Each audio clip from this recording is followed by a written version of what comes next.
오늘 말씀의 제목은 주님의 낮아지신 지위 세 번째, 네 번째 시간으로 십자가에서 죽으심과 장사되심이라는 제목으로 말씀을 나누겠습니다. 우리가 계속해서 사도신경을 지금 배워가고 있습니다. 우리의 믿는 바의 그 고백이 사도신경의 내용인데, 사도신경의 내용은 삼위 하나님이십니다. 그래서 모든 교회는 사도신경을 통해서 삼위 하나님을 고백합니다. 삼위 하나님과 우리의 창조에 대해서, 또 성자 하나님과 우리의 구원에 대해서, 성령 하나님과 우리의 성화에 대해서 고백을 합니다. 그래서 우리가 계속해서 성부와 성자와 성령에 대해서 지금 계속 설교를 하고 있습니다. 그래서 우리가 지난 3주간에 걸쳐서 사도신경에서 고백하는 그 성자 하나님, 중보자의 이름에 대해서 우리가 공부를 했습니다. 다시 기억을 해보시면 예수님이란 이름은 자기 백성을 죄에서 구원하시는 중보자의 이름입니다. 즉, 이 이름에서 우리는 무엇을 알 수 있냐면 우리의 유일한 중보자, 우리의 유일한 구속주는 오직 예수 그리스도시다 라는 그 의미를 알 수가 있는 것이고, 또 그리스도라는 그 이름을 통해서 우리가 무엇을 알고 있냐면 하나님께서 당신의 언약 백성과 관계를 맺어가기를 원하시는데 그 관계를 설정하는 이가 구약의 새 직분, 선지자와 제사장과 왕의 직분이다 라는 것이죠. 그래서 이 모든 직분이 불완전하고 사람의 한계가 있는데 예수께서 이것을 이루셨다라고 해서 그리스도라는 이름이 주어졌다라는 것을 우리가 배웠습니다. 그래서 하나님과의 관계를 유지하는 것 역시도 그리스도를 통하여서 가능한 것이다 라는 것을 알 수 있는 것이고, 또 예수께서 하나님의 유일한 아들 되심, 독생자라고 표현하는 것, 이것을 통하여서는 예수께서 하나님의 아드님이시기 때문에 하나님 나라의 기업을 이어받으실 분이죠. 그런데 우리는 원래부터 하나님의 자녀가 아니었는데 예수로 말미암아서 하나님의 자녀가 입양되었어요. 그래서 주님이 아드님 되신 그분이 이어받을 하나님 나라의 기업을 우리도 잊게 될 것들에 대한 그 소망을 독생자라는 이름 가운데 확인할 수가 있는 것입니다. 그래서 예수이시며 그리스도시며 독생자 되시는 그 중보자에 대해서 바르게 할 때에 우리가 살아가는 데 있어서 주인은 내가 아니라 반드시 그리스도이실 수밖에 없다라는 것에 대한 고백, 그래서 우리 주님 되신다라는 고백도 당연한 것으로 있을 수밖에 없는 것입니다.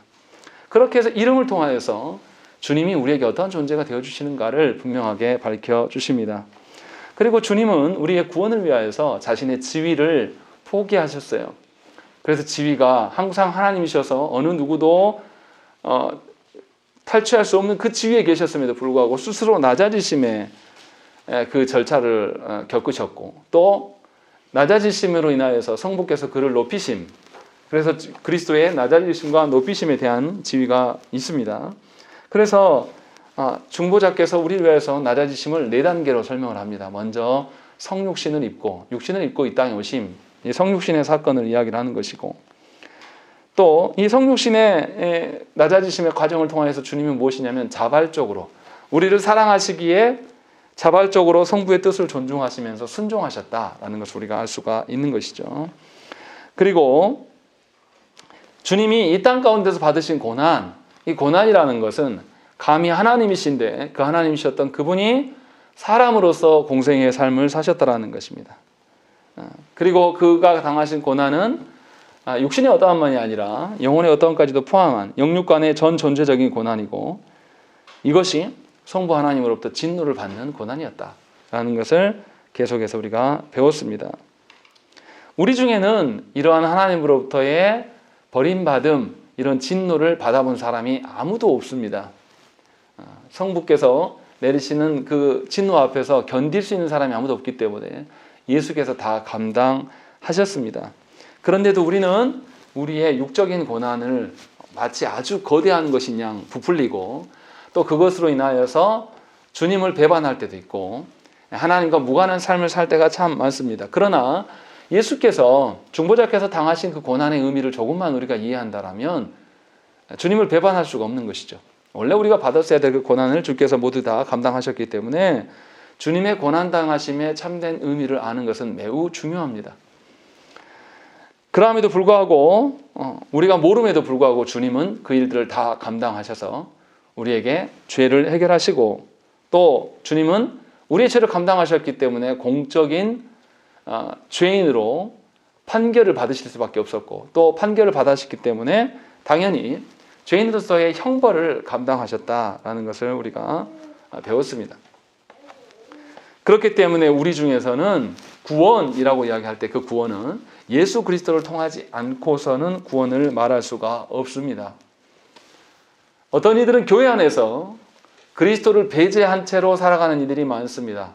교회 공동체를 자신이 생각하는 커뮤니티로 전락시키는 이들이 참 많고, 교회 공동체에서 그리스도의 권위를 외면하고 자신의 권위를 세우는 자들이 있다는 것입니다.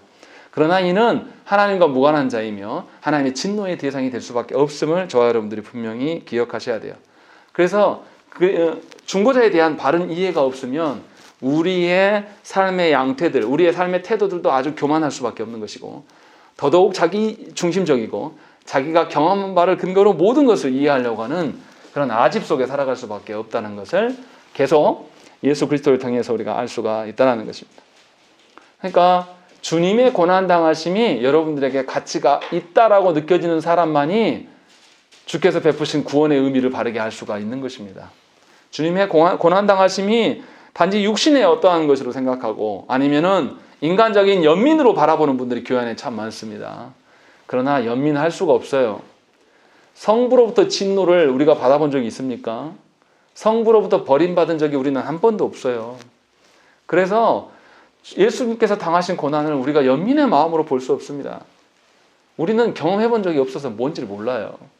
그러나 성경에서는 분명하게 그리스도의 고난받으심에 대해서 계속 설명하고 있는 것이고, 그래서 우리가 아침에도 설교할 때, 제자도를 이야기할 때 반드시 회개해야 될 것과 그리스도께서 열어주신 복음의 길, 그 길로 걸어와야 될 것들을 권면을 하였습니다.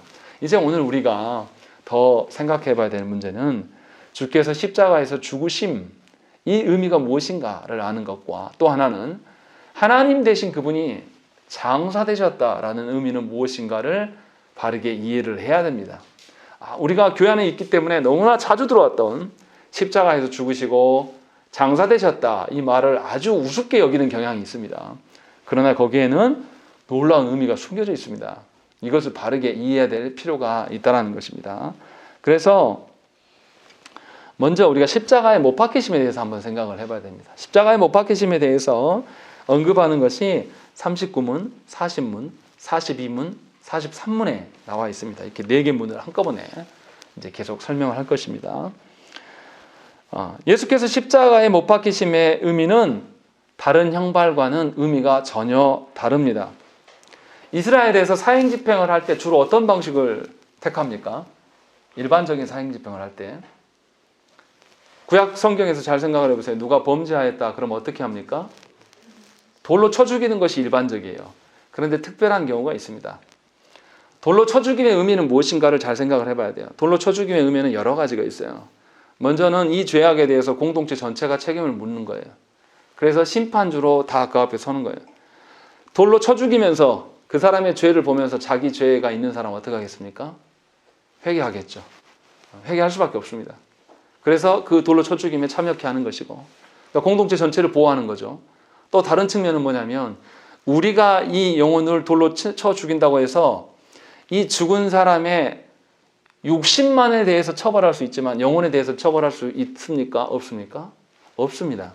다시 말하면 이 육신의 연약함으로 말미암아 하나님 앞에 범죄 앞에서 죽더라도 이 영혼이 회개하고 죽는 순간에 회개하면서 그 영혼이 하나님께 맡겨지기를 소망하기 때문에 돌로 쳐 죽이는 선에서 끝내요. 그런데 그렇지 않은 경우가 있습니다.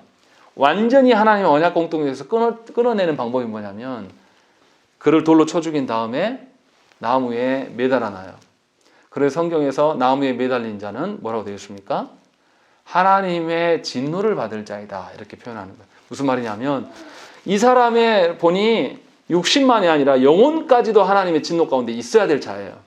그래서 하나님, 우리가 영혼은 이 사람을 심판할 수 없사오니 하나님께서 이 영혼을 진노하십시오, 이 영혼을 심판하십시오라는 의미로 나무에 매다는 겁니다. 그러니까 돌로 쳐 죽인 다음에 나무에 매달리는 것은 끝난 거예요. 이 영혼 더 이상 기회가 없는 겁니다. 그냥 돌로 쳐 죽인 것은 그를 벌함으로 말미암아서 육신의 생명은 끝났지만 그의 영혼은 아직도 여지를 남겨두기 때문에 돌로 쳐 죽인 것으로 멈추는 거예요. 이것이 이스라엘의 형벌의 개념이라는 것입니다. 그러면 예수께서 십자가에 달리심, 우리 성경에는 잘 안 나오지만 나무 십자가입니다. 39분 우리 한번 읽겠습니다. 그리스도께서 십자가에 못 박히심은 달리 돌아가신 것보다 특별한 의미가 있습니까? 다 믿겠습니다. 시작. 그렇습니다. 십자가에 달린 자는 하나님께 저주를 받은 자이고 그가 십자가에 달리심은 내게 임한 저주를 대신 받은 것이라고 나는 확신하게 됩니다. 예. 그러니까 예수께서 십자가에 달리신 것은 뭐냐면 우리가 받아야 될 육적인 고통을 의미하는 것만이 아니에요. 우리가 받아야 될 영혼도, 우리 영혼까지도 하나님의 진노를 받아야 될 것들을 주님이 감당하셨기 때문에 십자가에 매달리신 겁니다. 너무나 안타깝게도 조국교회 안에서 이번 주에도 제 아내에게 누가 보내서 예수님의 이제 고난주간에 딱 이번 주 고난주간이잖아요. 고난주간이니까 또 멜 깁슨이 만든 영화 뭐죠? 제목이 생각 안 나네요. 예. 여하튼 그 영화를 보내줘가지고 왔어요. 그거 보면서 아 예수님 참 아팠겠다. 이거 보라는 게 아니에요. 그것을 의미하는 그거보다 더 큰 것이 뭐냐면 영원히 하나님의 진노 가운데 서는 것입니다. 우리는 그걸 감당할 수가 없어요. 주님의 십자가 사건은 육신의 아픔이 아니에요. 육신의 아픔도 분명히 있어요. 그러나 하나님으로부터 그 영혼이 버림당한 하나님의 진노 가운데 서는 것이에요. 그래서 주님은 십자가에 달리신 것입니다. 이 고백을 할 때 사도신경에서 우리가 본디오 빌라도에게 고난을 받으사 십자가에 못 박혀 죽으신다라고 했을 때 저와 여러분들이 하나님으로부터 내침을 당해야 되고 우리의 영혼이 하나님의 진노의 그 공포 속에 있어야 될 자들인데 주께서 이것을 감당하셨다라는 것을 알아야 된다는 겁니다.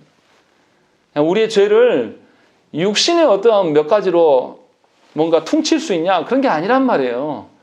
그런데 로마교회에서는 어떻게 합니까? 자신의 죄 지은 것을 대해서 어떻게 해요? 고해성사. 고해성사는 뭐예요? 그냥 자기 잘못한 거 말로만 하는 게 아닙니다. 사제에게 고해성사를 하면 사제가 어떻습니까? 그 죄 지음에 대해서 형벌로 반드시 봉사활동을 시키는 뭘 시켜요? 그것으로 우리의 죄악을 끝났다라고 말할 수가 없단 말이에요. 근데 제가 안타까운 것은 뭐냐면 로마 교회를 그렇게 비난하는 우리들은 그보다 더 합니다. 고해성사에서 그들은 육적인 고통이라도 그거라도 있는데 개신교도들은 그것도 없어요. 하나님께 고백하는 회개도 정직하게 안 할 뿐더러 자신의 죄악이 하나님의 진노가 자신의 영혼에 임할 것이다라는 생각 자체가 아예 없는 겁니다. 그래서 그리스도의 십자가에 달리심에 대한 고백이 거짓된 것일 수밖에 없는 거죠.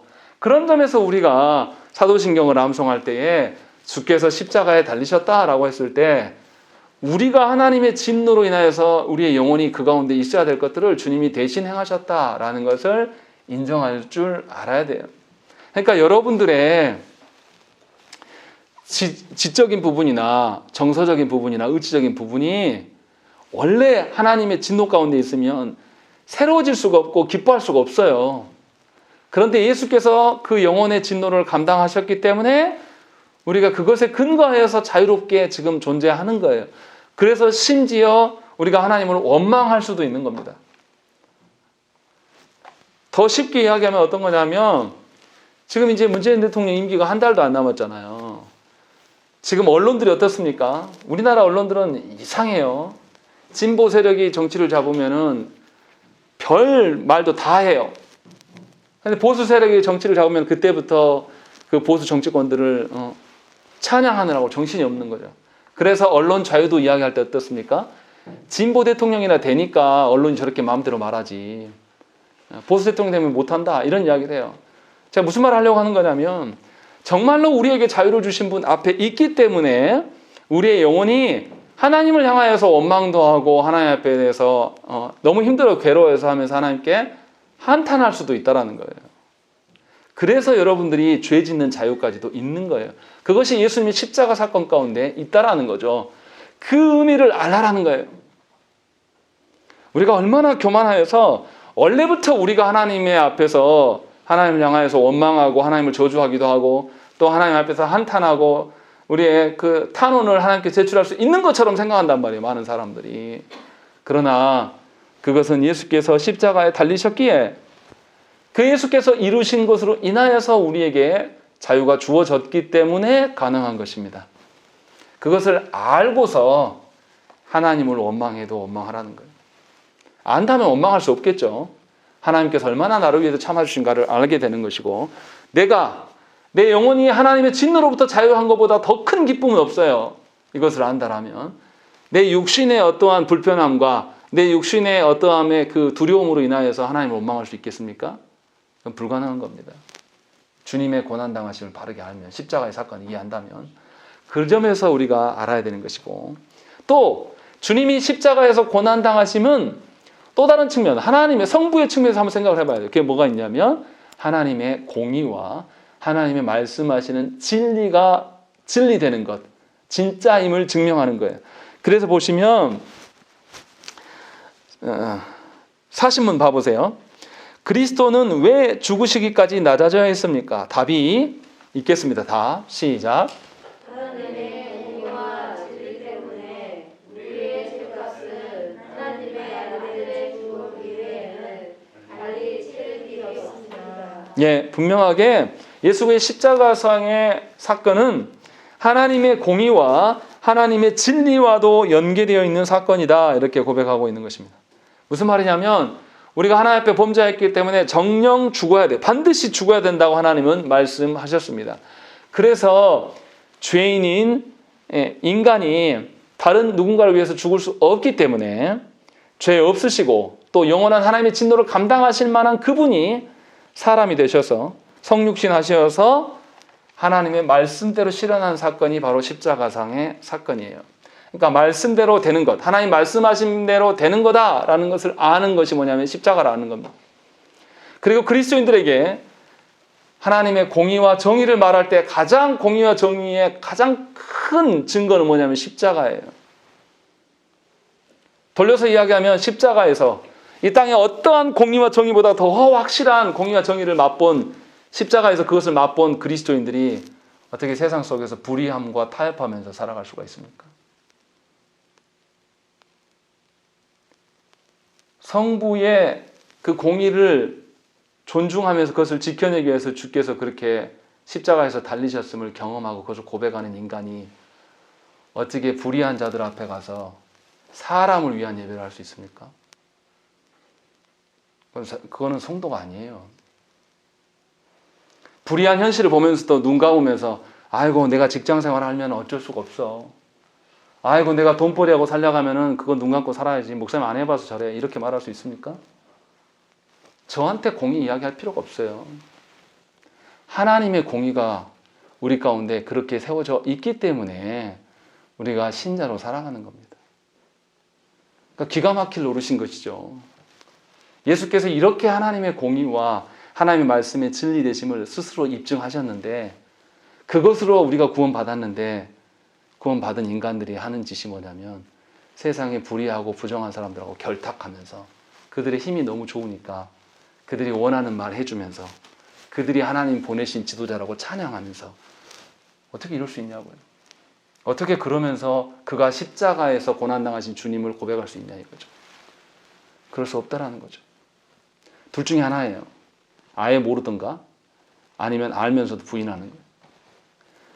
몰라도 하나님의 자녀일 수가 없는 것이고 알면서 부인하는 것은 하나님의 진노를 받을 수밖에 없는 거죠. 분명하게 이것에서 그리스도의 십자가 사건에 대해서 우리가 잘 이해하셔야 됩니다. 그리고 여러분 자신을 잘 살피셔야 돼요. 그렇지 않으면 하나님과 무관하게 분명히 성도라는 형태는, 성도라는 어떤 틀은 갖고 있으나 그 사람은 성도로서 하나님을 욕보이는 자로, 주님의 십자가 사건을 계속해서 더럽히는 자로 설 수밖에 없다는 것입니다. 그래서 분명하게 십자가 사건 앞에 걸리는 것이 굉장히 많아요. 신자라면. 그래서 십자가 사건이 매우 중요한 것입니다. 그렇다면 이제 이런 생각이 드는 거죠. 야, 주께서 우리 위해서 다 죽으셨는데 하나님께서 죄를 범하면 하나님의 진노로 말미암아 정령 죽으리라 하셔서 죽었는데 그럼 우리 왜 죽습니까? 이렇게 물어볼 수가 있어요. 궁금하지 않으십니까? 예수께서 죽으셨는데 우리가 왜 죽습니까? 그것에 대한 질문이 42분이에요. 42분 보시면 그리스도께서 우리를 위해서 죽으셨는데 우리도 왜 여전히 죽어야 합니까? 답 읽겠습니다. 시작. 우리의 죽음은 자기의 값을 치르는 것이 아니며 단지 죄 짓는 것을 지키고 영생에 들어가는 것입니다. 예, 여기서 우리 죽음에 대해서 긍정적으로 말하고 있습니까? 부정적으로 말하고 있습니까? 매우 긍정적으로 설명하고 있어요. 죽음이 끝났다. 죽음으로 인해서 모든 것이 끝나버렸다. 이 말하는 게 아니라 우리의 죽음은 죄값 치르는 것이 아닙니다. 예수께서 이미 치르셨기 때문에 도리어 죽기 때문에 죄 짓는 것을 그칠 수가 있다. 그리고 영생에 들어가는 것이다 라는 거죠. 그러니까 죽음이 가져오는 유익을 말하고 있는 것처럼 보인다는 거죠. 그래서 사도 바울 선생은 성도들의 죽음을 죽음이라고 부르지 않고 잔다 이렇게 표현했어요. 왜 그렇게 했겠습니까? 성도들에게 죽음은 죄로 말미암은 죽음이 아니에요. 이제 의미가 달라졌어요. 왜냐하면 죄로 말미암은 죽음은 누가 하셨기 때문에 예수께서 십자가상에서 다 끝내셨기 때문에 그 의미가 아니에요. 죽음의 개념은 이제 새로워진 겁니다. 그래서 영생으로 가는 거예요. 영원한 생명을 갖고 이제 하나님 품에서 안식을 취할 수 있는 그런 거란 말이에요. 여기서 이제 우리가 오해하지 말아야 될 것은 죽음이 그러면 영생을 가기 위해서 필수적인 것이냐? 아니요. 그렇지 않아요. 성경에서 죽지 않고 하나님께 간 자들 있잖아요. 그런 자들을 봤을 때 필수적인 것은 분명히 아니에요. 그러나 우리가 분명히 알아야 될 것은 죽음을 세상 사람의 방식대로 이해해서는 곤란하다는 거죠. 다 끝났다. 그래서 두렵고 공포스러운 것으로만 죽음을 이해해서는 그리스도인이라고 말할 수가 없다는 거죠. 장례식장에 가보면 그 집안의 사람들이 예수를 어떻게 믿는지가 거기에 다 드러납니다.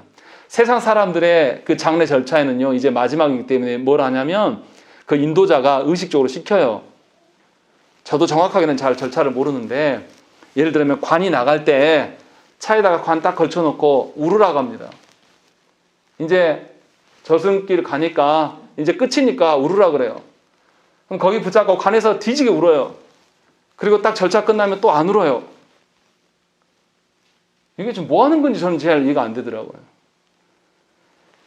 죽음은 끝나는 게 아니에요.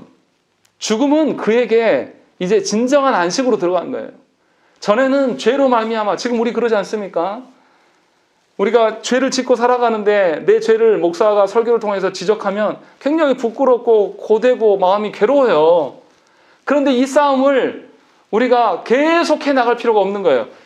주님께서 죽음을 우리에게 주셨기 때문에 그 날까지만 싸우면 되는 거예요. 앞으로 제가 그런 날을 많이 살아봤자 몇 년 살겠습니까? 앞으로 제가 많이 산다 뭐 4, 50년 살겠죠. 많이 살면. 아니면 더 빨리 죽을 수도 있는 것이고. 그 죄와의 전투의 기간이 4, 50년밖에 안 남았어요. 그런 것이 신자들에게 죽음의 의미란 말이에요. 십자가의 죽음을 안다라면. 그런데 마치 그러니까 그가 예수를 어떻게 믿었는가가 다 장례식장에 드러나는 거예요. 이제 돌아가신 분만 생각하면 눈물을 멈추지 못하고 막 괴로워하면서 뭐 어쩔 줄 몰라 하는 분들은 하나님께서 그를 위하여서 아드님을 보내셔서 십자가에서 죽으심의 의미를 모르는 겁니다. 그래서 슬프기만 한 거예요. 분명하게 우리가 이 부분에 대해서 죽음에 대한 우리의 개념이 달라질 수밖에 없다.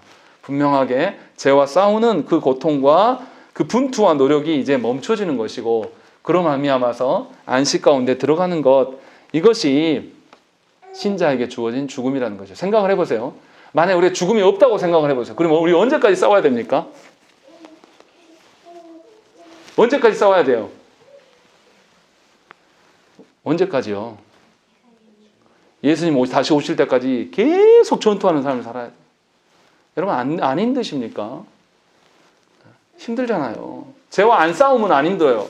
죄와 안 싸우고 그냥 세상과 하나 되어서 세상 원하는 식으로 쭉 살면 힘들 거 하나도 없어요. 주님 모른 체 하면 되니까. 그런데 주님의 말씀을 붙잡고 살아가는 사람은 너무 힘들어요. 괴로운 게 너무 많고 세상에 더러운 것들이 더 잘 보이고 괴로워요. 그런데 이 싸움을 하나님께서 우리에게 영원토록 하게 하시지 않아요. 분명히 죽음을 주셔서 한계를 지어주시는 것. 사실 이것이 굉장히 큰 유익이고 소망인 것이죠. 그리고 우리가 죽게 되면 그래서 사도 바울 말처럼 우리는 잡니다. 안식해요. 그리고 예수께서 재림하실 때 정말 이제 영원한 심판을 그때 받는 거죠. 자, 그래서 저와 여러분들이 분명하게 죽음의 의미를 바르게 알아야 되고, 그러면 이제 이렇게 물어볼 수 있습니다. 예수께서 십자가에서 죽으시면 그럼 죽을 때만 의미를 느끼는 거냐? 그렇지 않다라는 거죠. 육신을 입고 인생을 살아가는 중에서도 성도가 죄를 이기고 악한 소욕에서부터 승리할 수 있는 근거는 뭐냐면 예수께서 십자가에서 달리셨기 때문에 우리가 그렇게 살아갈 수가 있는 것입니다. 우리의 능력이 아니라 주께서 우리에게 그렇게 확증해 주셨기 때문에 예수 그리스도를 붙잡고 예수 그리스도의 십자가의 그 공로를 인정하면서 살기에 죄와 싸워 이길 수 있는 능력이 그리스도로부터 주어진다는 거죠. 그러니까 그리스도의 십자가 사건은 우리의 죽음의 개념도 바꿔놨을 뿐만 아니라 우리가 살아가면서 죄와 싸우는 것조차도 주께서 행하신 바를 근거로 살아갈 수가 있다는 거예요. 그러니까 여러분들이 잘 생각해야 될 것, 죄 가운데 유혹 가운데 쉽게 넘어지는 것은 도리어 주님께서 이루신 그 구원의 공로를 여러분들이 누리지 못하고 있다는 증거일 뿐이지, 여러분들이 구원받지 못한 증거라고 말하기는 어렵다는 것입니다. 그런 점을 분명히 이제 알아야 된다는 것입니다. 정리하면 그리스도의 십자가 형벌은 굉장히 모욕적이고 고통스러운 것이 없습니다. 하나님이신데 사람이 받아야 될, 그것도 사람 중에 극악의 괴수가 받아야 될 그 일들을 감당하신 것이죠. 그러나 분명하게 주님의 모욕적이고 고통스러운 그 모든 것은 이 땅의 것을 초월하는 것임을 저와 여러분들이 기억해야 돼요. 그리스도의 십자가 형벌은 하나님으로부터 영원히 진노 가운데 두게 되는 것, 그 영원히 진노를 받는 것, 이것이기 때문에 우리가 살아야 때만이 아니라 죽어서도 그리스도의 공로를 누릴 수가 있게 된다라는 것이죠. 이것이 십자가의 사건이다라는 것입니다. 그래서 우리의 소망이 십자가에 있는 것이고 우리의 살아가면서 누릴 수 있는 모든 유익이 십자가 사건에서부터 기인한다라고 말할 수 있는 것입니다. 자, 그리고 이제 41문 장사되심에 대해서 우리가 잠깐 생각을 해봐야 됩니다. 41문 먼저 읽어볼까요? 그리스도는 왜 장사되셨습니까? 답 읽겠습니다. 시작.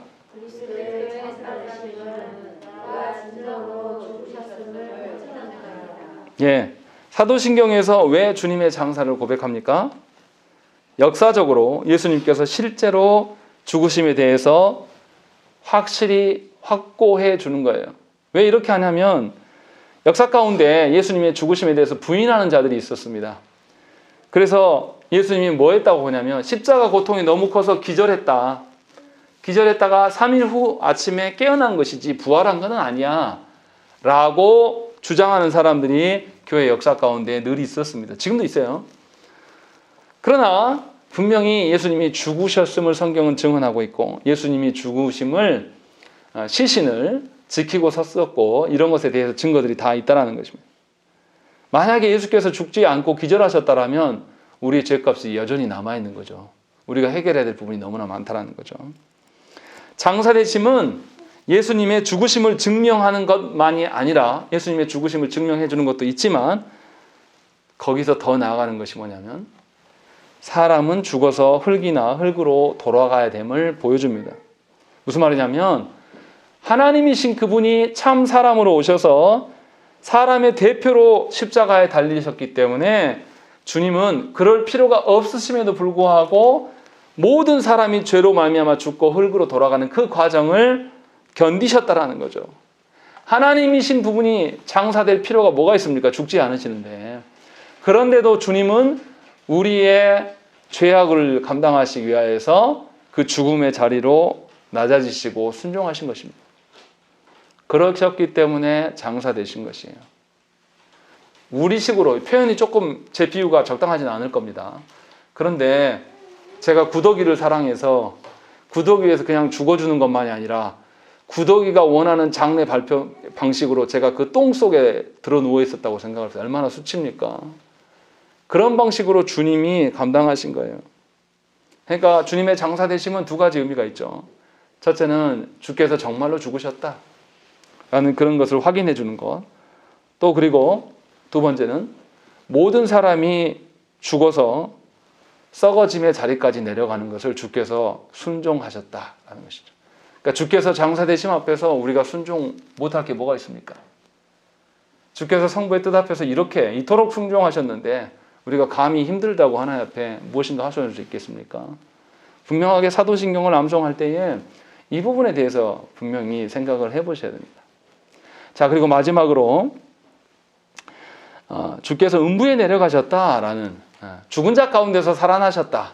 여기 이야기할 때 죽은 자 가운데서의 표현이 음부에 내려가셨다라는 것이 성경에 나와요. 그것에 대한 고백하는 것이 44문입니다.